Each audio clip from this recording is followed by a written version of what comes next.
कर्म पाठ अपना चल रहा है। कर्म पाठ के अंतर्गत कर्म कितने होते हैं, कर्म किसे कहते हैं, ये सब चीज़ों की चर्चा की थी अपन। ज्ञानावरण कर्म के भेद, दर्शनावरण कर्म के भेद, ये भी हुए थे ना अपने। याद है किसी को कुछ?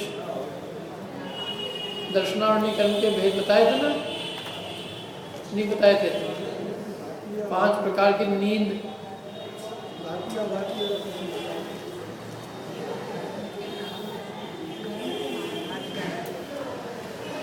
ज्ञानावरण के भेद बताए थे कि नहीं? अभी नहीं बताया। अच्छा, 5 प्रकार की नींद नहीं बताई थी? सोते सोते पहले वो चाहिए। अच्छा, दूसरे चैप्टर में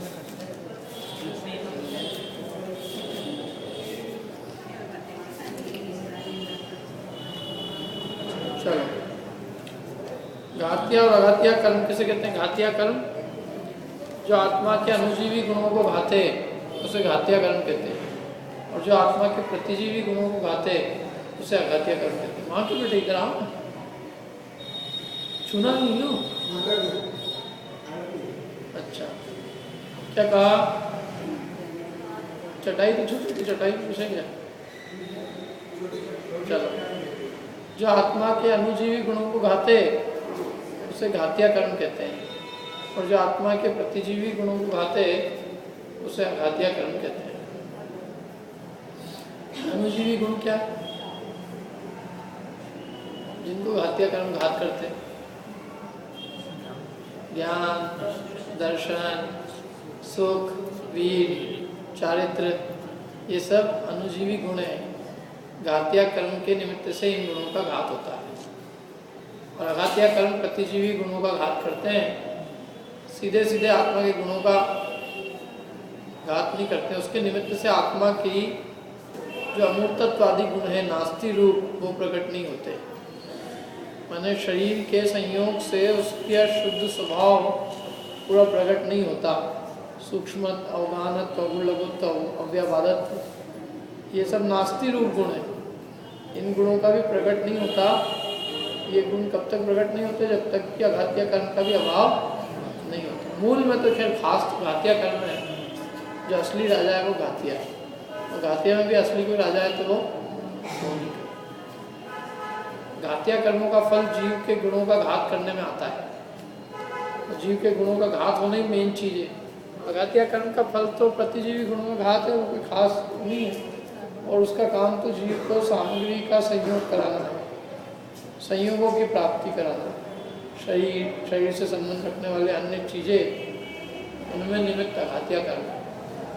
अघातिया कर्म का फल अघातिया कर्म का फल बाह्य सामग्री में आता है, और घातिया कर्म का फल जीव के भाव में आता है, जीव में आता है। घातिया कर्म जीव में फलते हैं, और अघातिया कर्म जीव से बाह्य पर पदार्थों में फलते हैं। जो पर पदार्थ रूप में जो फलते हैं उसका नाम है नोकर्म, और जीव के जो भाव में फलते हैं, मोह राग द्वेष भाव में, उसका नाम क्या है? उन भाव का नाम भाव कर्म। और घातिया और अघातिया इन दोनों कर्मों का नाम क्या है? द्रव्य कर्म। इसी से बात की थी अपन।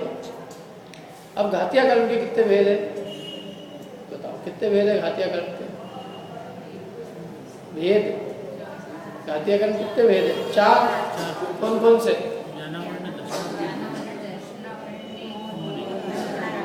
ज्ञानावरण कर्म किसे कहते हैं? जो जीव के ज्ञान गुण को गाते हैं। किसको गाते हैं? ज्ञान गुण।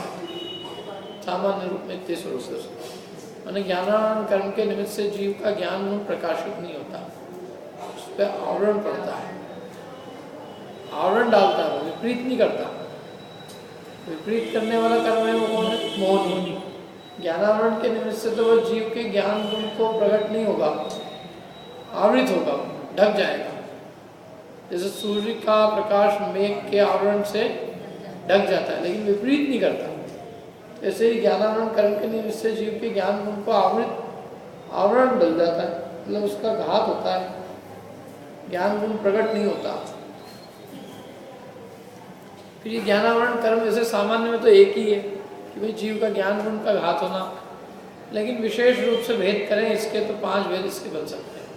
भाई कौन से ज्ञान गुण को घातता है, मति ज्ञान को कि शुद्ध ज्ञान को कि अवधि ज्ञान को, मनोपरय ज्ञान को कि केवल ज्ञान को। वो जिस जिस ज्ञान को घातेगा, जिस ज्ञान को आवृत करेगा उस नाम से वो कर्म पड़ जाएगा, वो नाम उस कर्म का मिल जाएगा। मति ज्ञान को आवरण करेगा, मति ज्ञान को आवृत करने वाला कर्म क्या है? मति ज्ञान। जो शुद्ध ज्ञान को आवृत करे, अवधि ज्ञान को आवृत करे, मनोपरय ज्ञान को आवृत करे, केवल ज्ञान को आवृत करे, ऐसे 5 ज्ञान के भेद है। और ज्ञान को आवरण करने की अपेक्षा से कर्म के भी, ज्ञानावरण कर्म के भी 5 भेद। ठीक है ना? किसे कहते हैं मति ज्ञान?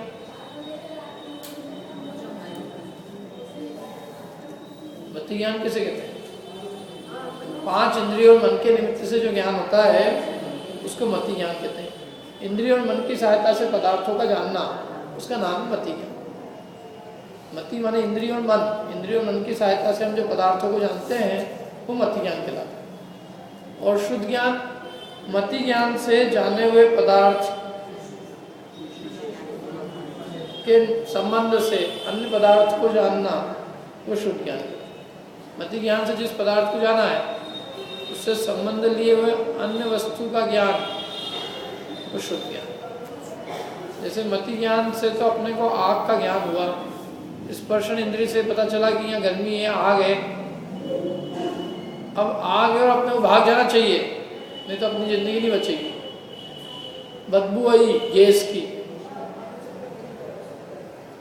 और अब माचिस नहीं जलाना और अपने को भी यहाँ से भाग जाना, ये शुद्ध ज्ञान बताएगा। मति ज्ञान केवल गैस की गंध बताएगा। मति ज्ञान ये नहीं बताएगा कि चलो भाग जाओ, तो शुद्ध ज्ञान बताएगा। घड़ा देखा अपन, अरे घड़ा तो आँख से दिखा, मति ज्ञान ने इतने काम किया। शुद्ध ज्ञान ये बताएगा कि ये घड़ा पानी भरने के काम आएगा, इसलिए इसको खरीद लेना चाहिए, ये अपने बहुत काम आएगा, इस काम में आ सकती है चीज। आँख से तो केवल चीज दिखाई देती है, लेकिन ज्ञान उसको देखकर फिर निर्णय करता है कि इसका अपन क्या अपने हित के लिए उपयोग कर सकते हैं, ये अपने लिए हितकारी है क्या हितकारी, ये घड़ा भरने काम आएगा नहीं आएगा क्या, वो शुद्ध ज्ञान। मति ज्ञान केवल इंद्रिय और मन के निमित्त से होने वाला ज्ञान। और शुद्ध मति ज्ञान से जाने हुए पदार्थ से संबंध लिए हुए अन्य पदार्थ का जो ज्ञान है वो शुद्ध ज्ञान। अवधि ज्ञान किसे कहते हैं? द्रव्य क्षेत्र काल भाव की मर्यादा लिए हुए रूपी पदार्थों को जानना, उसे अवधि ज्ञान कहते हैं। रूपी पदार्थ माने पुद्गल, तो द्रव्य क्षेत्र काल की मर्यादा लेकर, भाव की मर्यादा लेकर पुद्गल को जानना। जैसे पुद्गल, अभी अपन इंद्रिय और मन से तो कितना सीमित पुद्गल को जानते हैं, आंखों से कितना देखते हैं, जो सामने होता है कितनी दूर का देख सकती है, 20-25 किलोमीटर जितना भी देख सकती है, आंख की एक सीमा है ना। वो भी यदि बीच में कोई चीज आड़े आ जाए, अभी दीवार आड़े आ गई, देख सकती है आंखें। अभी दीवार के पार क्या है ये आंखें नहीं देख सकती, अपने को देखना है क्या है दीवार के, तो वो अवधि ज्ञान ही है ऐसा जो दीवार के बाहर देख सकता है। ऐसे तो और भी है, मतलब कि मति शुद्ध ज्ञान में ताकत नहीं है। माने इंद्रियां अपने सम्मुख पदार्थ को ही जानती है, और अवधि ज्ञान अपने सम्मुख पदार्थ न भी हो, इंद्रियों की सीमा में न भी हो, तो भी वो अपने आत्मा के द्वारा सीधे उस पुद्गल को विषय कर लेता है, जान लेता है। अब आज अपने लिए राम रावण को जानना मुश्किल है। आप तो देखे राम रावण, नकली वाले नहीं, असली राम रावण किसने देखे? देखे क्या? अपने को देखने की इच्छा हो तो क्या करें? देखना हो तो राम रावण देखे जा सकते हैं अवधि ज्ञान के द्वारा। अवधि ज्ञान के द्वारा भूतकाल में जो चीज़ घटी है उसको भी देखा जा सकता है, भविष्य में कोई घटना घटने वाली है उसको भी जाना जा सकता है। अमेरिका की चीज कंपनियां बैठे बैठे जान सकती हैं, अवधि ज्ञान से जान सकती हैं यहीं बैठे बैठे। मैंने अवधि ज्ञान को इंद्रियों की आवश्यकता नहीं। अवधि ज्ञान सीधे आत्मा के द्वारा प्रत्यक्ष जान लेता है, इंद्रिय और मन की सहायता के बिना, और स्पष्ट जानता है। प्रत्यक्ष स्पष्ट विशद मैंने जितना ज्ञान मति शुद्ध ज्ञान निर्मल नहीं होता है उससे कई गुना निर्मल अवधि ज्ञान होता है।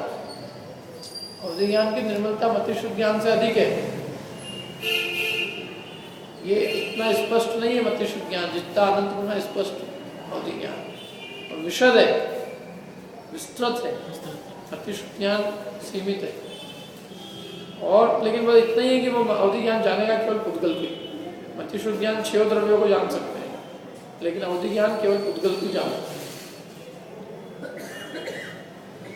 अवधि ज्ञान सभी को जानता है, केवल रूपी पुद्गल को। मति शुद्ध ज्ञान मन के निमित्त से अपन 6 द्रव्यों का विचार कर सकते हैं, जीव का, धर्म द्रव्य का, धर्म का। लेकिन अवधि ज्ञान विषय करेगा तो एक अकेले रूपी द्रव्य को विषय करेगा, रूपी को जानता है, उसका विषय पुद्गल ही है।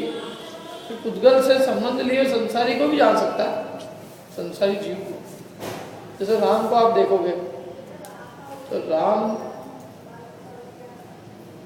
को आपने कैसे देख लिया कि राम के शरीर से हमने राम को देख लिया।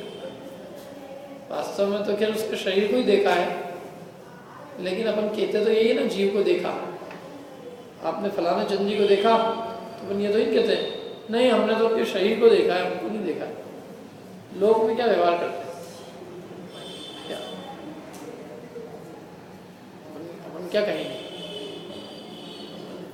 आपने वो समझ लो किसी भी व्यक्ति का नाम ले तो आपने पंचोली जी को देखा? नहीं, मैंने नहीं देखा। आपने देखा होगा कि अभी आपके सामने तो बैठे थे, अच्छा वो तो उनका शरीर था। ऐसा कहेंगे क्या? उनको ही देखा ऐसा कहा जाता है। जैसे जानता तो पुद्गल को ही है, लेकिन पुद्गल से संबंध लिए हुए जो जीव द्रव्य उसको भी जानता है। अपन कहेंगे पुद्गल को जानता है, लेकिन पुद्गल से लिए हुआ संबंध जो जीव है उसको जानता। राम को जाना, रावण को जाना, राम रावण को क्या जाना, उसने तो पुद्गल को जाना है, लेकिन कहने में क्या आएगा? राम। आप अपने अगले भाव को जान सकते हो यदि आपका अवधि ज्ञान हो तो, कि अगला भाव क्या होने वाला। ऐसा अपने लिए खैर अपने लिए होता ही नहीं है अभी, और नहीं होता है इसमें ही लाभ है अपना, नहीं तो नुकसान ही ज़्यादा है। अपन इसका उपयोग कोई सदुपयोग तो ही करेंगे, दुरुपयोग होगा इसका क्या। यदि कल चीज अपने कल पुद्गल का क्या क्या होने वाला है कि किसी का भी ख्याल में आ जाए आपने, कल सोने चांदी का क्या भाव होने वाला है,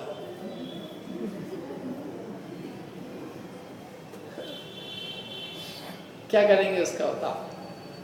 यदि ज्ञान अपने हो जाए तो अपन क्या करेंगे? कल के मार्केट का भाव पता चल जाए सब चीज़ का, कल का, परसों का, 10 दिन बाद का, उसका दुरुपयोग ही होगा, सदुपयोग कुछ नहीं रहेगा क्या। इसलिए ये सब ज्ञान होते ही तब है जब उसका उपयोग करने की भावना ही नहीं रखो। जब तक आपको ये भावना है कि नहीं अभी तो अपने को ये सब चाहिए, माल चाहिए, माल चाहिए तो माल वालों को ज्ञान होती है, समझ में है ना। इसलिए अवधि ज्ञान बहुत निर्मल ज्ञान, मतलब बहुत ही गजब है वो वैसे, लेकिन वो होने के लिए विशुद्धि चाहिए। हाँ, दो जीव ऐसे हैं जिनको कोई माने जिनको कोई गुण नहीं होने पर भी उनको वो हो जाता है। 2 गतियाँ ऐसी है 4 गति में से, जिन 2 गतियों के सब जीवों को अवधि ज्ञान मिल जाता है, सबको। बस वो उस गति में चला गया तो उसका अवधि ज्ञान रहेगा ही रहेगा, चाहे वो कुछ भी करके आया। कौन सी दो गति? देव और नारकी। सारे देव और नारकियों का अवधि ज्ञान होता है, लेकिन इसकी एक सीमा होती है। ऐसा नहीं कि असीमित जाने का, सब अनंत काल पहले क्या हुआ उसको भी जान लें, भूतकाल की 24 भी जान लें। उसकी एक सीमा है, उस सीमा से अधिक काल पहले की और बाद की नहीं जान सकते। क्षेत्र की भी सीमा है, काल की सीमा है, उद्गल के कितने सूक्ष्म हिस्से को जान सकता है उसकी सीमा है, भाव की सीमा है, कितनी पर्यायों को जानेगा। द्रव्य क्षेत्र काल भाव की सीमा है, द्रव्य क्षेत्र काल भाव की सीमा लिए मर्यादा लिए हुए रूपी पदार्थों को स्पष्ट प्रत्यक्ष जानता है। इसलिए अवधि ज्ञान का दूसरा नाम सीमा ज्ञान भी है, मर्यादा ज्ञान, सीमा ज्ञान, ये सब अवधि ज्ञान के नाम। मनुष्य और तिर्यंचों को गुणों के निमित्त से अवधि ज्ञान होता है, और देव और नारकियों को भाव होने में ही हो जाता है, क्योंकि पूर्ण भाव में जो भी उन्होंने अवधि ज्ञानावरण कर्म का क्षय श्रम रूप कर्म जो जिस तरह से अर्जित किया, उसके कारण से उनको अगले भाव में अवधि ज्ञान तो होता ही होता है। मैंने देव और नारकी कोई बनेगा उसको निश्चित रूप से अवधि ज्ञान रहेगा। जैसे कोई भी कबूतर बन जाएगा, उड़ना आ जाएगा उसको स्वाभाविक रूप से। जैसे देव और नारकियों का स्वभाव से अवधि ज्ञान मतलब जन्म से ही होता है उनको। एक तीर्थंकर भी ऐसे होते हैं जिनको जन्म से अवधि ज्ञान होता है। बाकी जितने भी जीव हैं उनका जो अवधि ज्ञान है, अर्थात मनुष्य और तिर्यंचों को जो अवधि ज्ञान होता है वो गुण प्रत्यय होता है, गुणों के निमित्त से होता है, बिना गुणों के नहीं होता। हम आपको अवधि ज्ञान होगा तो गुणों के निमित्त से होगा, ऐसा नहीं कि अपने कोई भाव मिल गया मनुष्य का तो हो जाएगा। देव और नारकियों को तो भाव ही कारण है, भाव मिलना मतलब नियम से अवधि ज्ञान होना, लेकिन मनुष्य और तिर्यंचों को भाव कारण नहीं, उनको क्या कारण है? गुण कारण। उनमें गुण होंगे तो मिलेगा। कौन से गुण? गुण तो बहुत सारे हैं। क्या कौन सा गुण? तो सम्यक दर्शन, सम्यक ज्ञान, सम्यक यही गुण है। मैंने संयम और सम्यक दर्शन, इनकी ये होंगे तो उसको वो होगा, तो ये नहीं होंगे तो नहीं होगा। हाँ, मनुष्यों से ज़्यादा तिर्यंच जिनको अवधि ज्ञान है बहुत सारे, भीड़ है भीड़। अपने यहाँ नहीं, यहाँ की गायों को मत देखना, जैसे कल से यहाँ की गायों को भी हर एक को देखो, इनका अवधि ज्ञान होगा तो अपना जान रहे हैं। नहीं, अभी भी जो है ना ये बाकी स्वयं समुद्र है, असंख्यात द्वीप समुद्र जहाँ भू भूमियाँ है, बहुत को है, बहुत लोग मिथ्या दृष्टि जबकि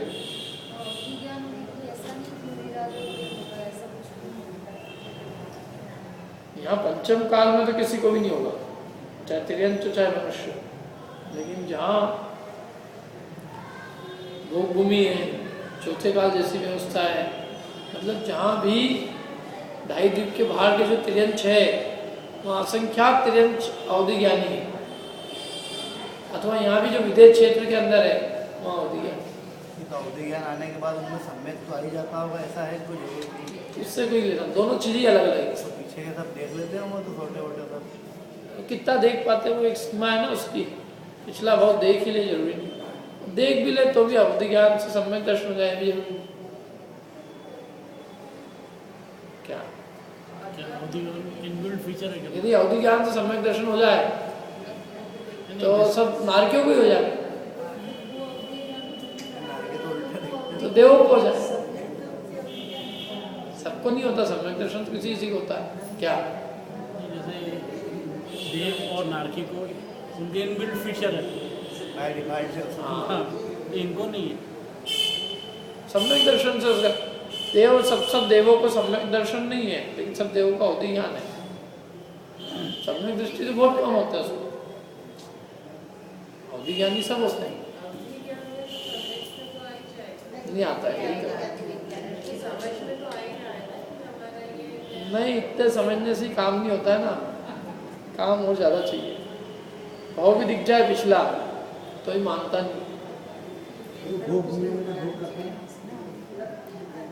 नहीं मानता जी। नारकी को तो खैर कुअवधि ज्ञान है ही, देवों को भी पता है, लेकिन तो भी सम्यक दर्शन प्रकट नहीं कर पाते। वो तो तत्व का विचार पूर्वक वेद विज्ञान करे, आत्मा का अनुभव करे तो होएगा, नहीं तो नहीं होता। उसकी बुद्धि उस जाति की होनी चाहिए, वीतरागता की, नहीं तो वो उससे पता भी कर ले तो क्या हो जाएगा। यहाँ लोगों को जाति स्मरण ज्ञान हो जाता है, मैं पिछले भाव में ये था ये था ये था, तो क्या हो जाता है उससे? कुछ नहीं। उनकी बुद्धि उस दिशा में नहीं जाती है कि अपना आत्मकल्याण करना, क्या मोक्ष का मालूम ही नहीं है, मोक्ष का मार्ग में लगना है। तो जैनियों को मालूम है थोड़ा बहुत कि हाँ ये है मोक्ष का मार्ग, बाकी किसको क्या मतलब? पता चल जाने से क्या, समझ लो अपने पता भी चल गया कि अपना भूत ये था, लेकिन अब अपने भविष्य को कैसे सुधारना, ये अपने ज्ञान में नहीं हो तो अपन क्या करेंगे? कुछ नहीं करेंगे। थे ऐसे अपन, बस थे ऐसे हो, और बता भी दे आपको कि आपका ये थे, आप ये थे, मजाक भी करना आपसे। मतलब इन सब बातों से सम्यक दर्शन का कोई संबंध नहीं है। सम्यक दर्शन के लिए तो तत्व विचार और तत्व निर्णय है। बिना मति, बिना अवधि ज्ञान के भी सम्यक दर्शन हो जाता, और अवधि ज्ञान होने पर भी सम्यक दर्शन नहीं होता। सोच, उस ज्ञान की सोच किस दिशा में है, उस ज्ञान से वो सोच क्या रहा है।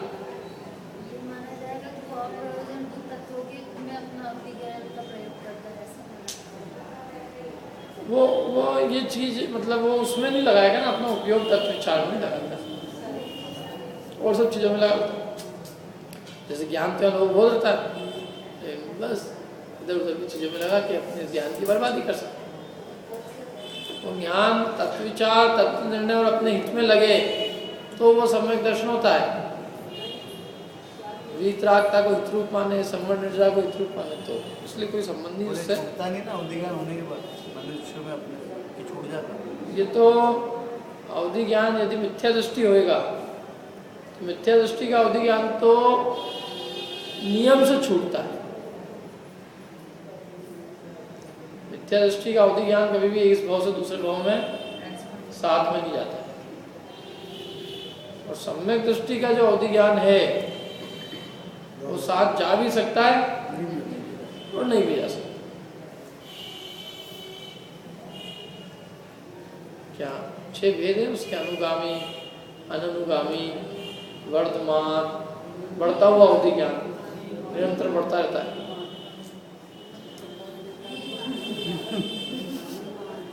बोले बिना नहीं ले सकते क्या।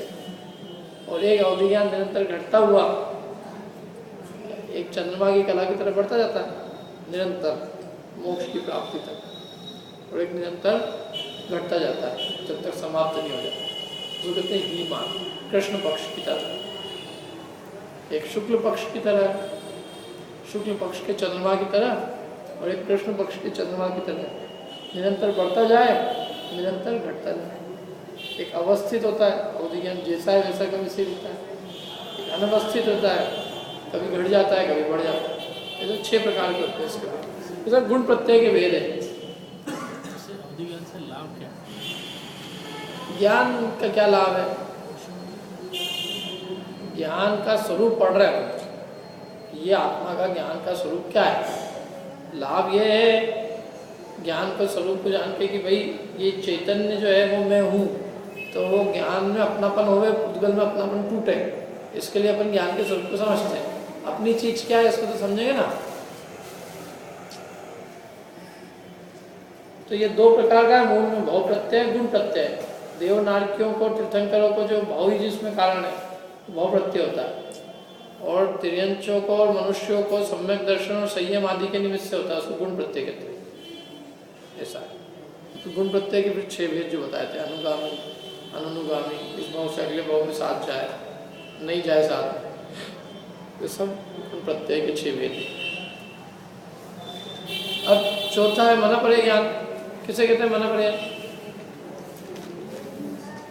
दूसरों के मन की बात को जानना। 2 प्रकार के हैं भी।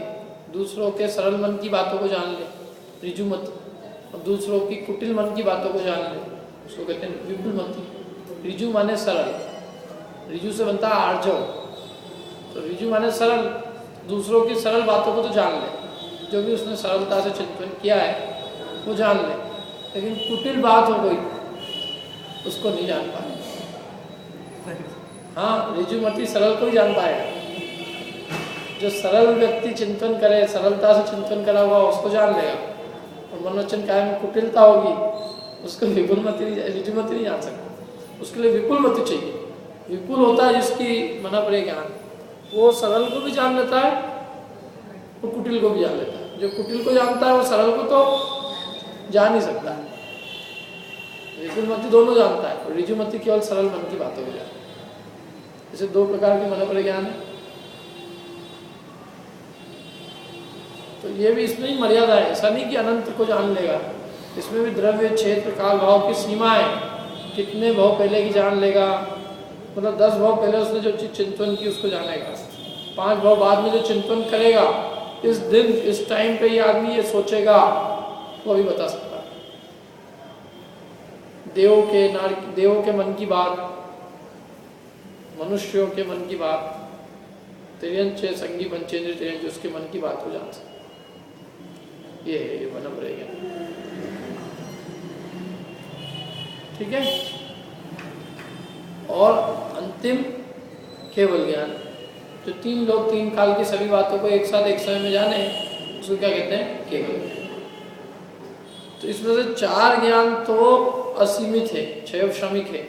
असीमित माने अनंत रूप नहीं है, उनकी एक सीमा है चारों ज्ञान की। किन किन की? मति, श्रुत, अवधि, मन, पड़ेगी।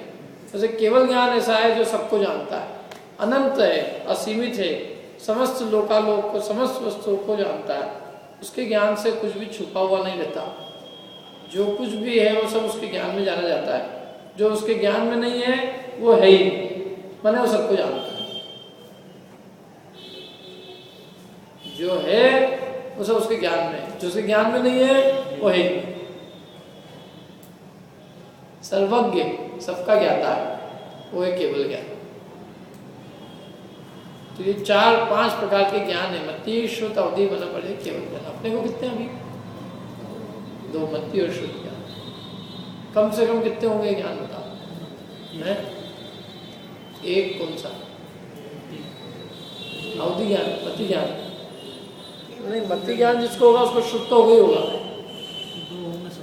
2 सारे संसारियों को है, सारे संसारियों को कम से कम 2 तो है, ज्यादा हो तो 3 भी हो सकते, और ज्यादा हो तो 4 भी हो सकते, 5 भी हो सकते हैं। इन्हीं में से तो होंगे, संसारी में से तो होंगे। 5 नहीं होते, क्योंकि वो केवल ज्ञान हो जाता तो सब चले जाते, एक के अंदर सब आ गए होता। तो केवल ज्ञान अकेला एक ही रहता है, बाकी 4 रह सकते। कम से कम कितने हो सकते हैं किसी जीव को? संसारी मुक्त सबकी ले लो, कम से कम किसी भी जीव को कितने ज्ञान होंगे? कम से कम किसी भी जीव को, संसारी हो चाहे मुक्त हो, एक केवल ज्ञान। कम से कम एक केवल ज्ञान रहे बस, और कुछ जरूरत ही नहीं। अधिक से अधिक हो तो 4, तो 4 वाला अच्छा है कि 1 अच्छा है?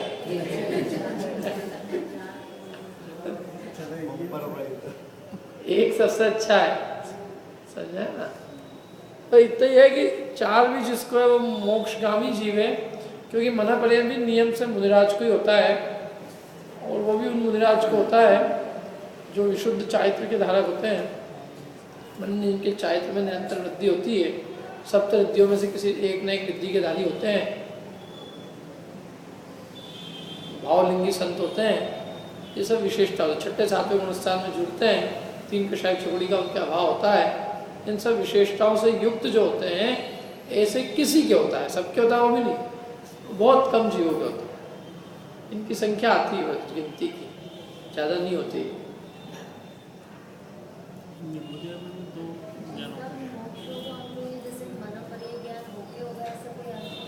दो ज्ञान से ही मोक्ष हो सकता है। अवधि और मना पड़ गया है मोक्ष जाने के लिए जरूरी नहीं।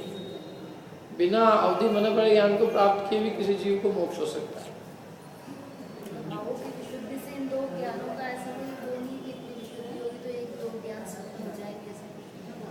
नहीं, यदि मतलब उस जाति का विशुद्धि होगी यदि तो होंगे, नहीं होंगे विशुद्धि तो नहीं भी होंगे। सीधे भी जीव को मति शुद्ध से केवल ज्ञान हो सकता है। थोड़े टाइम रहे और सीधा केवल ज्ञान। हाँ, और हो ही नहीं हो अवधि ज्ञान बना पड़ेगा, ज्ञान हुए बिना भी कई जीवों को केवल ज्ञान हो जाता है। किसी को मति शुद्ध अवधि हो गई केवल ज्ञान हो जाता है, किसी को मति शुद्ध मना पर्या हो गई केवल ज्ञान हो जाता है, किसी को चारों हो गई केवल ज्ञान हो जाता है। ऐसे सब तरह के जीव, सब तरह के जीव हो सकता है, नहीं हो सकता है। अवधि मना, जैसे मना पड़े ज्ञान के लिए तो सम्यक दर्शन कंपलसरी है। मना पड़े ज्ञान न केवल सम्यक दृष्टि को होगा, सम्यक दर्शन में भी जो महावृत्ति होगा, तीन कषाय चौकड़ी का अभाव होगा, छठे सातवें गुणस्थान में होगा, मतलब भावलिंगी संत होंगे और अत्यंत विशुद्धि से युक्त होंगे। जैसे विपुलमति तो उसी को होता है जो उसी भाव से मोक्ष आता है, उसका नियम है, उसके बिना होता ही नहीं। और चारित्र से गिरते नहीं, माने अप्रतिपाती होता है, ऊपर ही ऊपर चढ़ते ही रहते हैं, निरंतर चारित्र की वृद्धि होती है। और ये जीव कम होते हैं बहुत, मतलब इनकी संख्या है अधिक से अधिक 3 कम 7,000 पूरे 2.5 द्वीप में, बस ज़्यादा नहीं होती है, इनकी बहुत अधिक संख्या नहीं। किसी किसी को ही होता है। मना पड़े ज्ञान तो ऐसा है, अवधि ज्ञानी जरूर चारों गतियों के जीवों को हो सकता है, तो अवधि ज्ञानी की संख्या बहुत है। और मति शुद्ध ज्ञानी तो सब है ही सही, सारे संसारी जितने भी हैं इनका भेद क्या है? सब मति शुद्ध का भेद क्या है? अच्छा, मति शुद्ध ज्ञान का भेद बताया ना, बताओ। अच्छा, यही बताया था मैंने, मति शुद्ध ज्ञान का भेद इंद्रियों द्वारा जाना है। इंद्रियों द्वारा जाना मति मति शुद्ध ज्ञान में बताया ना क्या परिभाषा, इंद्रिय, बस इंद्रिय और भी कुछ, इंद्रिय और मन, इंद्रिय और मन द्वारा जानना मति ज्ञान। और शुद्ध ज्ञान है मति ज्ञान द्वारा पर पदार्थ को जाना है वो शुद्ध। पर पदार्थ को, मति ज्ञान से जाने हुए पदार्थ के संबंध से अन्य पदार्थ को जानना वो शुद्ध ज्ञान। जो 2-3 उदाहरण दिए थे, एक आध भी याद होगा तो बता दो। चलिए बताओ। हाँ बता दो, आप बता दो। आग जैसे आग है, गैस लगी, जैसे गंध आ रही है तो मति ज्ञान से जान लिया। अगर अपन उसको जैसे चलाने जाएंगे तो अपना शुद्ध ज्ञान से जान लिया। हाँ, भागना है, भागना। आग का ज्ञान हुआ है तो आग से गर्मी का ज्ञान हुआ है, मति ज्ञान। स्पर्श इंद्रिय ने गर्मी जान ली, लेकिन अब अपने को यहाँ से भाग जाना चाहिए, जमन जल जाएंगे, ये शुद्ध ज्ञान। घड़ा देखा, और घड़ा देख के फिर ये कि पानी भरने के अपने काम आ जाएगा, बहुत अच्छा घड़ा है, सस्ते में बिक रहा है, ले जाओ। ये घड़ा पानी भरने काम आता है, ये शुद्ध ज्ञान है। तो आंखों ने तो केवल क्या देखा, घड़े को देखा, तो आंखों ने जो घड़ा देखा वो मति ज्ञान है। फिर घड़ा पानी भरने काम आएगा, शुद्ध ज्ञान। मति ज्ञान से अपन अन्य पदार्थ उससे एडवांस है उसकी हिस्ट्री। मति ज्ञान तो इंद्रियों और मन से जान लेता है, खत्म। निगोदिया को भी दोनों है, मति ज्ञान भी और शुद्ध ज्ञान भी है। मति शुद्ध ज्ञान से रहित कोई जीव नहीं है, सब जीवों को होता है, सबको।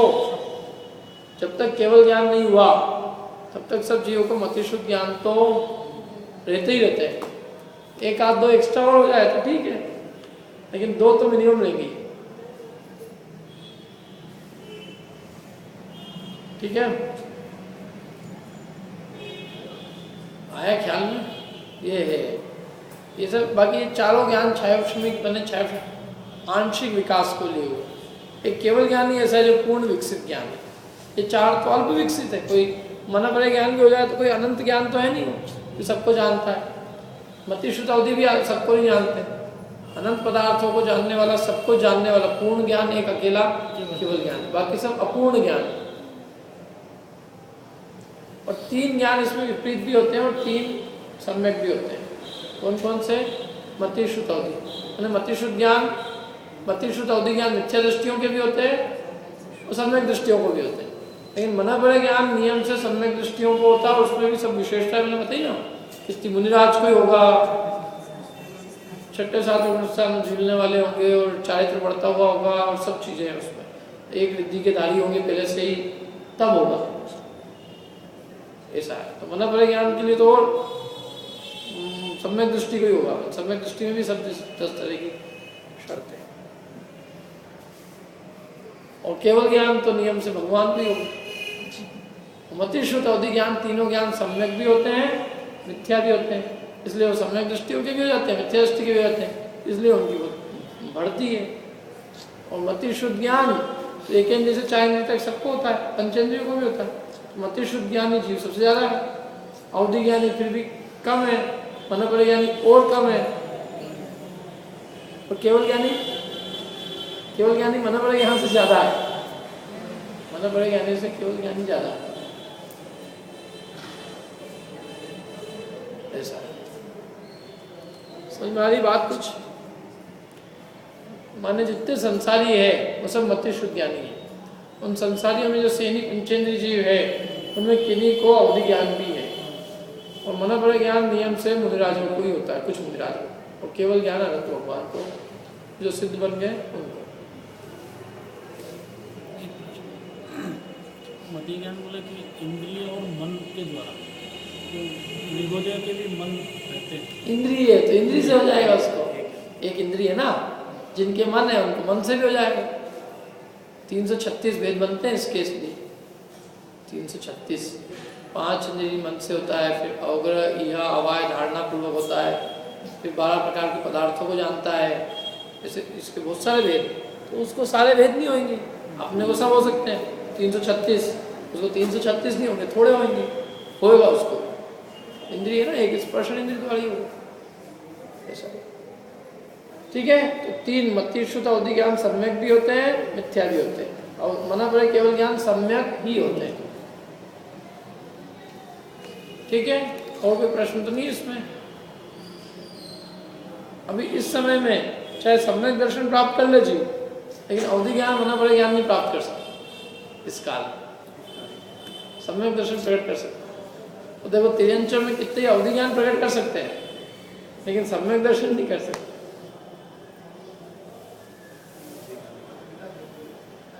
कितने तिर्यंच मिथ्या दृष्टि है, अवधि ज्ञानी है, लेकिन सम्यक दृष्टि, क्योंकि वो उस जाति का उपयोग जाना चाहिए, बात ये है ना। चलो हो गया ज्ञानावरण कर्म, कुछ प्रश्न? सबको हो गया ज्ञान? ज्ञानावरण कर्म का ज्ञान हुआ भी नहीं हुआ? ज्ञान का काम है जानना। अब दर्शनावरणी कर्म, दर्शनावरणी कर्म क्या करता है? आत्मा के दर्शन गुण को घाता है। जो आत्मा के दर्शन गुण को घाते वो दर्शनावरणी कर्म। दर्शन गुण का क्या काम है? दर्शन का अर्थ है यहाँ पे सामान्य अवलोकन, बस, माने हे सत्ता मात्र का अवभाषण होना। कैसा ये नहीं, निराकार प्रतिभास, निर्विकल्प प्रतिभास, निराकार झलक, सत्ता मात्र का ज्ञान, वो क्या है? दर्शन। और फिर विशेष जानना कैसा है, क्या है, ये सब काय में जाएगा? ज्ञान। पहले दर्शन होता है, किसी चीज़ की सत्ता पता चलती है ये है, फिर उसका अपन ज्ञान करते हैं। जैसे ही बाहर आवाज़ आएगी अपना उपयोग जाएगा पहले, फिर अपन ज्ञान करेंगे कि किसकी आवाज़ है, कैसी आवाज़ है, पहले दर्शन हुआ ना उसका। ऐसे 5 इंद्रियों से और मन से दर्शन होता है पहले, और फिर ज्ञान होता है। केवल ज्ञान के साथ ऐसा है कि केवल ज्ञान और केवल दर्शन साथ में होते हैं, अलग अलग नहीं होते। केवल ज्ञान के साथ केवल दर्शन होता है, लेकिन जो छद्मस्थ जीव है, माने जो अभी केवल ज्ञानी नहीं है, उनको दर्शन पूर्वक ही ज्ञान होता है। पहले सामान्य अवलोकन होता है, फिर विशेष ज्ञान। सामान्य अवलोकन को कहते हैं दर्शन, और विशेष जानने को कहते हैं ज्ञान। अब इसके 4 भेद है दर्शनावरणी के, और 5 निद्रा है, ऐसे कुल मिला के 9 भेद है। कितने भेद है दर्शनावरणी कर्म के? तो 4 तो क्या है देखो, चक्षु दर्शनावरण कर्म, चक्षु दर्शन से होने वाले सामान्य अवलोकन का जो घात करे उसको चक्षु दर्शनावरण कर्म कहते हैं। चक्षु से जो दिखाई देता है ना अपने को, चक्षु से सामान्य अवलोकन होता है अपने को, चक्षु दर्शन, चक्षु से होने वाला दर्शन, मैंने चक्षु से होने वाला सामान्य अवलोकन, उसको जो घात करे उसका नाम क्या है? चक्षु दर्शनावरण। और चक्षु इंद्रिय के अलावा अन्य जो 4 इंद्रिय और मन से होने वाला जो सामान्य अवलोकन है, उसको जो घात करता है उसको अचक्षु दर्शन कहते हैं।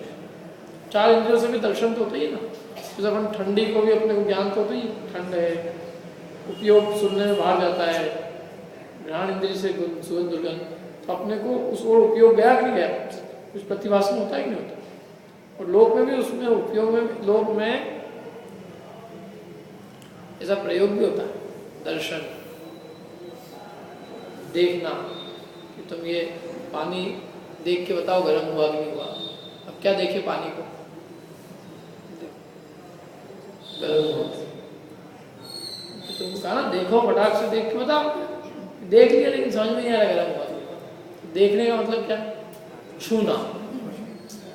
ये देखना तो इसमें नमक डला कि नहीं डला, तो देखेंगे ऐसे दिखेगा क्या नमक डला कि नहीं। देखने का मतलब क्या है, उसका क्या, उसका स्वाद। तो लोक में देखने का उपयोग जो अन्य इंद्रियों के अंदर भी उपयोग होता है। इसलिए वो जो अन्य इंद्रियों के द्वारा जो दर्शन हुआ है और मन के द्वारा भी जो सामान्य अवलोकन हुआ है, उसका नाम क्या, अचक्षु दर्शन। चक्षु को छोड़कर 4 इंद्रियों और मन के द्वारा होने वाले दर्शन को अचक्षु दर्शन, सामान्य अवलोकन को है। विशेष जानना तो ज्ञान में चले जाएगा, सामान्य प्रतिभासन अन्य 4 इंद्रियों और मन के द्वारा हुआ, उसका नाम है अचक्षु दर्शन। और अवधि ज्ञान से पहले होने वाले दर्शन को कहते हैं अवधि दर्शन। ऐसे 4 प्रकार के दर्शन, केवल ज्ञान के साथ होने वाला दर्शन केवल दर्शन, अवधि ज्ञान के पहले होने वाला अवधि दर्शन, 4 इंद्रियों और मन के द्वारा होने वाला दर्शन अचक्षु दर्शन, चक्षु इंद्रिय से होने वाला दर्शन चक्षु दर्शन। अपने को कितने दर्शन है इसमें से, 2 ही है अपने को, चक्षु और अचक्षु। अवधि दर्शन नहीं, जिसका अवधि ज्ञान होगा उसी को अवधि दर्शन होगा। केवल दर्शन है किसी को, किसी को नहीं है ना ये। तो 2 दर्शन है अपने। चींटी को कितने दर्शन है,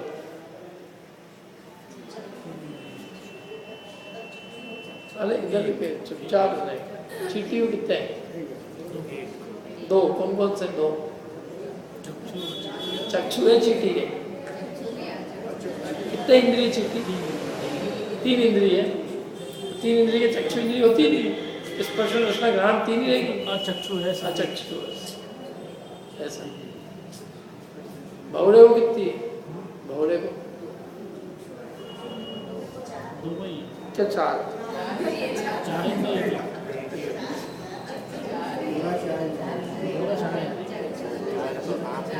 दर्शन कितने हैं, दर्शन 2 ही है, चक्षु ना चक्षु, स्पर्श रसना ग्रहण चक्षु, कर्ण। नाम इंद्रियों के क्रम से है ना, इस पर नाम ध्यान है इन इंद्रियों में, क्या नाम है बताओ बच्चे। ये इस क्रम से ही नाम है इन इंद्रियों के। तो इसी क्रम से इंद्रियां मिलती, 2 इंद्रिय को शुरू की 2 मिलेगी, कोई सी भी 2 नहीं मिलेगी। हाँ तो 3 इंद्रिय को शुरू की 3, वो नाम ही उनके इन इंद्रियों के उसी क्रम से पड़े। कर्ण तभी मिलेगी, सुनने की शक्ति तभी मिलेगी जब 5 इंद्रिय होगा। इसलिए स्पर्शन तो सबको होती है, और इसलिए स्पर्शन इंद्रिय की आसक्ति भी सबसे ज्यादा होती है, क्योंकि वो सबको होती है, वो हमेशा रहती है। वही ऐसी है जो कभी नहीं अलग होती। संसार अवस्था में वो जीव को हमेशा रहती है अनादिकाल से। बाकी तो आती जाती, 2 इंद्रिय आया तो दूसरी मिल गई, फिर 1 इंद्रिय बन गया तो चली गई दूसरी वाली, पहली तो हमेशा बनी रहेगी ना। सबसे ज्यादा राग स्पर्श इंद्रिय,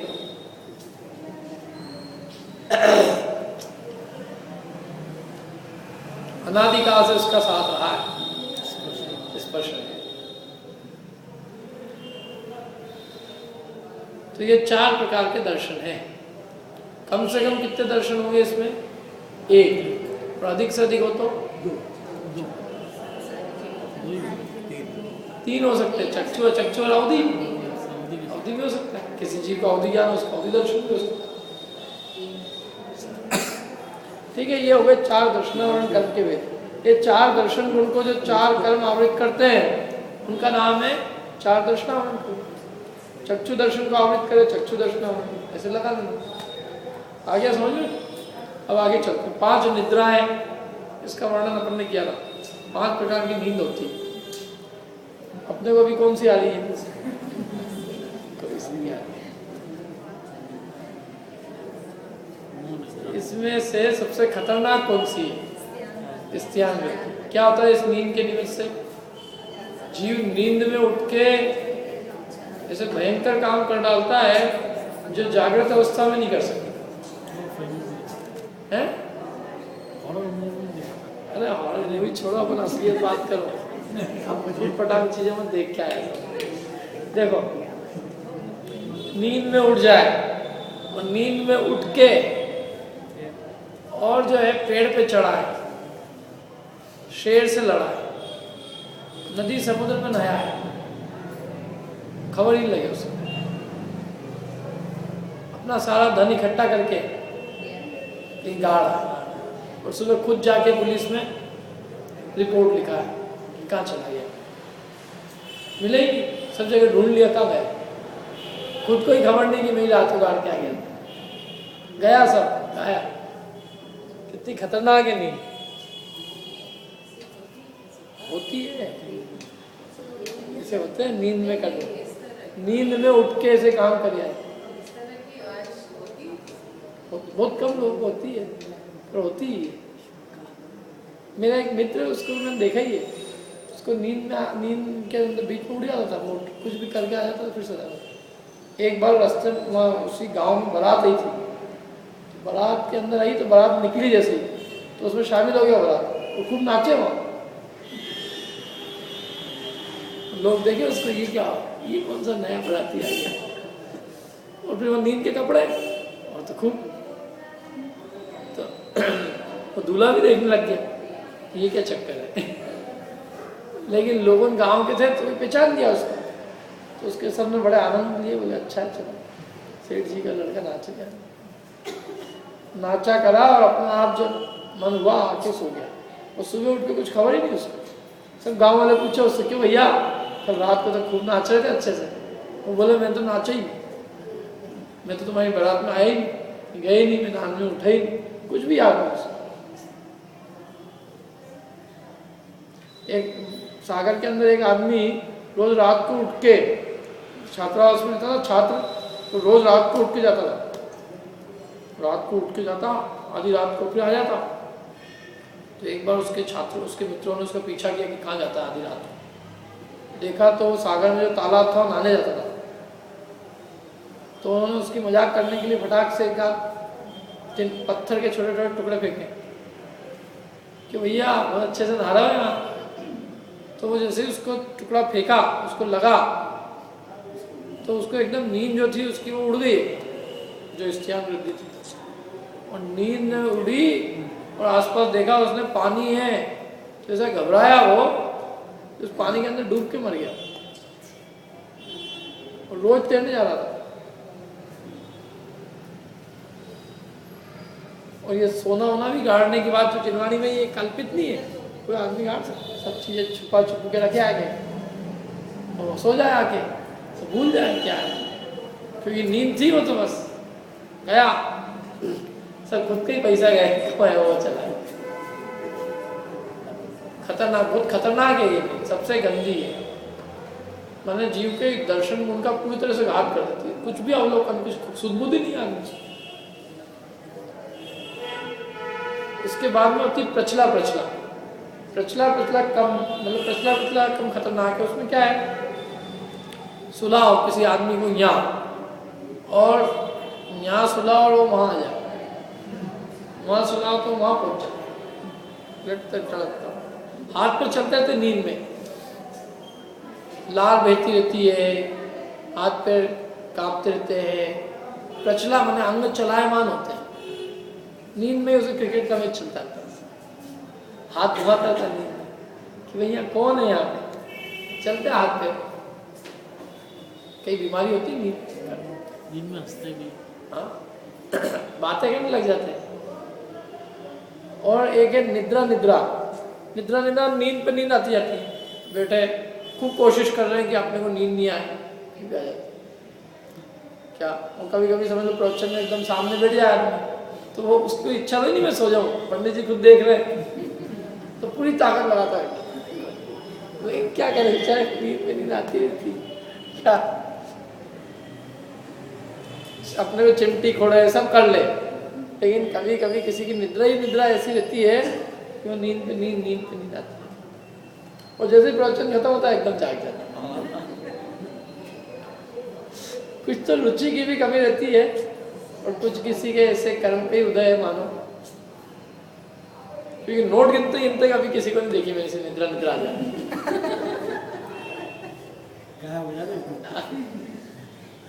कैसे रुका सकता है क्योंकि वो सर्विस करता था, उसको मालूम है कि नोट उसके अंदर। अरे कितने आधी रात को जाग के भी आया हो तो भी नींद नहीं आएगी नोट गिनते ही। और दुकानदार मालिक बैठा हो, ग्राहक से नोट गिन रहा हो, खूब मजा आता और नींद कहाँ आती। रुचि का खेल है इसमें। क्या शादी ब्याह में लोग कितना रात भर जगते रहते हैं, नींद कहाँ हो जाती है पता नहीं चलता। उनकी काम उनकी रुचि का होता है कि नहीं। सुबह से उठ जाएंगे, रात देर तक महिला संगीत चलता रहेगा, नाचते रहेंगे, बीमार पड़ जाएंगे, सब करते रहेंगे, लेकिन चलता। और इसमें तो अपने देखो आप सो के भी आया हो आदमी और यहाँ बैठे और बस।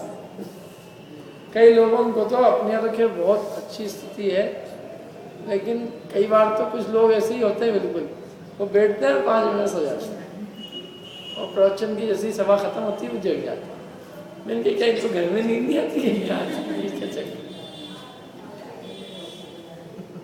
और ऐसी अधिकांश जो बुजुर्ग सभा होती है ना, तो एक सो रहा है, वो भी सो रहा है, वो भी सो रहा है।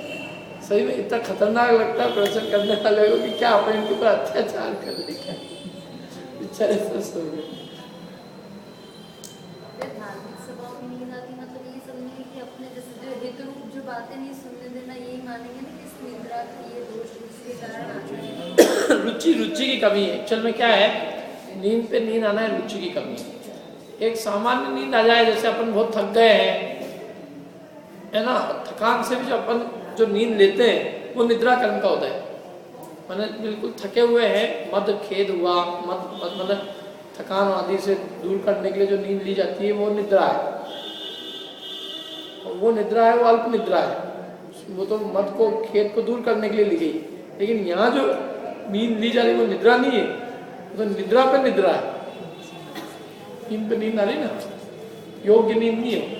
और एक प्रचला होती है, प्रचला भी अच्छी, कुत्ते जैसी नींद, स्वान जैसी नींद। मैंने थोड़ा सोया और फिर जाग गया, और जाग के देख ले चारों कौन है क्या है, तो फिर थोड़ी देर के लिए सो जा, फिर जाग गया। मैंने कुछ आँख उघाड़ी सी, कुछ बंद सी, अर्ध मूंदी सी आंखें, ये प्रचला। कभी कभी यहाँ बैठे बैठे होती रहते लोग, आधी बंद आधी खुली, आधी बंद। पांचों ही नहीं होनी चाहिए यहाँ तो खैर। यदि यहाँ क्योंकि जीव ऐसा है कि पांचों में से कोई भी नींद हितकारी नहीं, पांचों सर्वघाती प्रकृति है। मैंने दर्शन गुण का पूरी तरह से घात करती है, जरा भी सामान्य अवलोकन नहीं होगा। नींद थोड़ी भी आई बिल्कुल भान नहीं होगा। जितनी देर के लिए, जैसे कुत्ते को भी जितनी देर नींद है उतनी देर के लिए तो भान नहीं है ना। अपन ने मत खेद को दूर करने के लिए भी घर पे जो नींद ली तो भी भान था, कुछ भी भान नहीं। नींद तो खतरनाक ही। नींद तो तब लेना चाहिए जैसे अपन खूब पाप काम कर रहे हो, तो उस समय सोना अच्छा है। क्या जैसे आलू की सब्जी बनी हो, उस खाने के पहले ही सो जाए तो अच्छा है। रात को खा रहा हो सो जाए तो अच्छा है। धर्म कार्य में जागे, पाप कार्य में सो जाए, उल्टा होता है आपके साथ। तो 5 प्रकार के दर्शनावरणी करके भेद है। निद्रा, निद्रा निद्रा, प्रचला, प्रचला प्रचला, प्रत्याग्रह। इसमें देव और नारकियों को 3 बड़ी निद्रा नहीं होती है, 2 ही होती है। कौन सी? निद्रा और प्रचला। मनुष्य और तिर्यंश जो होते हैं उनको 5 प्रकार की नींद आ सकती है। निद्रा, निद्रा निद्रा, प्रचला, प्रचला प्रचला, प्रत्याग्रह है। निद्रा और प्रचला, हाँ सामान्य रूप में वो 2 कर्म का उदय कहा है, बाकी 3 का उदय नहीं। अल्प एक क्षण के लिए भी वो अल्प। देखो निद्रा प्रचला कर्म का उदय तो 12वें गुणस्थान तक बताया, तो वो क्या है, वो बहुत सूक्ष्म वाली बात है। वो क्षणिक नींद जैसी नींद ही नहीं है वो, मानो थोड़ी भी असावधानी है तो कह रहे नींद है, बस निद्रा या प्रचला का उदय। और ये जो बड़ी निद्रा है ये तो 3 ऐसी है कि बिल्कुल स्पष्ट रूप से नींद ही है कि मनुष्य और त्रियंचों को ही रहता है सब चक्कर। जब सो रहे हैं तो 5 ही हो सकती है, छठे गुणस्थान तक 5, छठे के ऊपर 7वें गुणस्थान में 2 ही। अच्छा प्रश्न पूछा है उसने। बताया था कि 2 घड़ी सोना फिर उठना। तो छठे का काल जो है वो अंतर्मुहूर्त है। अंतर्मुहूर्त के बाद 7वां आना चाहिए। यदि 7वां नहीं आया अंतर्मुहूर्त में वो छठे से नीचे आ जाएगा। मैंने छठे में रहने का काल ही अंतर्मुहूर्त है। उसके बाद 2 ही दशा है, ऊपर जाओ या नीचे जाओ।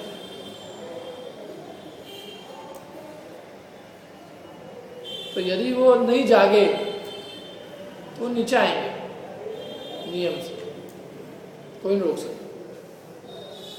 तो इसलिए वो अंतर्मुहूर्त के अंदर जाग जाए, स्वरूप में आ जाए तो 7वें में आ जाएंगे, नहीं आए तो नीचे आ जाएंगे। छठे से 5वें, चौथे का ही नहीं आ सकता। ऐसा हर अंतर्मुहूर्त में जागना जरूर।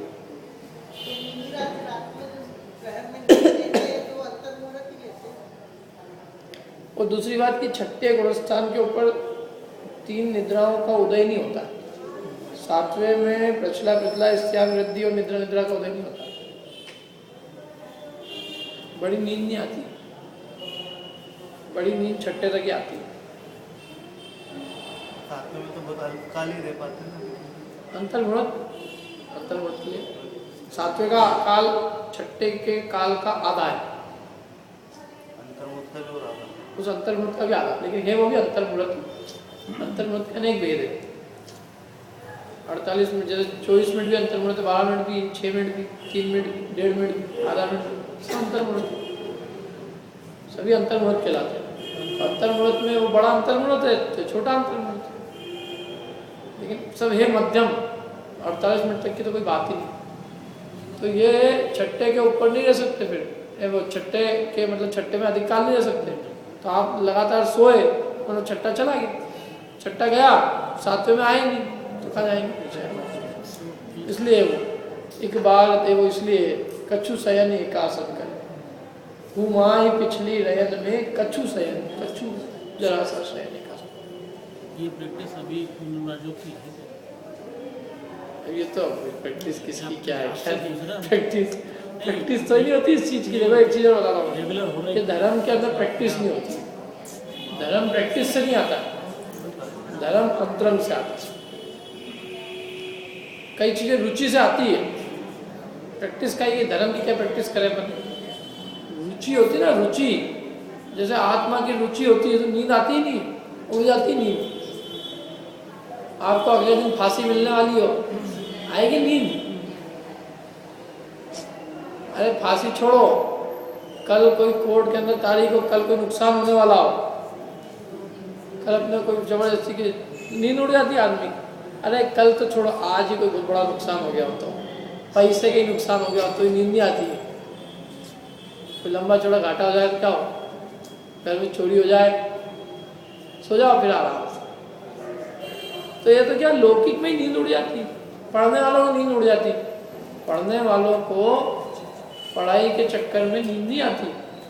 तो फिर जब मुनिराज इतना ऊंचा काम कर रहे हैं जिसके लिए उन्होंने सब कुछ छोड़ दिया, तो फिर उस काम को करने के लिए कितने उत्साहवंत होंगे, तो उनको नींद कैसे आएगी? आ ही नहीं सकती क्या। और फिर भोजन अल्प में एक समय भोजन, इसलिए तो अल्प कहा है भोजन, पूर्णोदर करते हैं, भूख से कम खाते हैं, नींद कैसे आए? तो ये कोई प्रैक्टिस वैक्टिस वाले काम नहीं होते हैं सब। क्या बनना, अभ्यास करो, अभ्यास करो। अभ्यास करने में शरीर तो अभ्यासी हो जाएगा, फिर अंदर की कषाय भी तो है, उसको भी तो दमन करना है। कि शरीर के दमन करने का नाम व्रत है। अपनी थिंकिंग ही उल्टी। अपन ये मानते हैं शरीर की कुछ क्रियाओं का पालने का नाम व्रत है, जबकि शरीर का दमन सरल है, मन का दमन सबसे कठिन है। इंद्रियों में विजय पाना फिर भी सरल है, कषायों में विजय पाना बहुत कठिन है। समझा? इसलिए उन्होंने कषाय के अभाव का नाम व्रत का। तो अन्य मतावलंबी भी कर लेते हैं, आप कभी जाना इनके पास मिलना, ऐसे ऐसे तप करते हैं, अपने क्या तप करते हो। लेकिन सब अंतरंग में कषाय है, इसलिए अपन उसको वृत्ति नहीं मानते। अपने जो संबंध है ना वो केवल बाहर से नहीं, अपने संबंध अंतरंग से। अंतरंग से जब कषाय मिट जाती है तो इन विषयों की वृत्ति शायद छूट जाती है, छोड़ी नहीं जाती, छूटती। जब भोजन का राग टूट जाता है तो अपने आप एक समय भोजन करने की इच्छा खत्म हो जाती है, ये छूटता है। आप प्रैक्टिस करोगे, मैं तो 2 टाइम की जगह 1 टाइम में अपनी डाइट बढ़ा लूँ, तो वो डाइट बढ़ा ली तो उससे क्या है, हमने 2 टाइम का 1 टाइम ले लिया, शरीर को इस तरह से साध लिया। तो शरीर के साधने का नाम व्रत नहीं है, कषायों को साधने का नाम व्रत है। कषाय का अभाव होना चाहिए, कषाय का अभाव नहीं होगा तो वो खाने में नहीं निकलेगा तो वो कहीं निकलेगा जरूर। क्या इसकी चीज धर्म समझो, धर्म क्या चीज है। इंद्रिय विषय कषाय, आत्म के अहित विषय कषाय, इनमें मेरी परिणति। तो कोई ऐसी प्रैक्टिस सही नहीं होती, प्रैक्टिस कर भी ले तो वो जहाँ कहीं जरा सा कोई होगा तो वो सोएगा फिर से।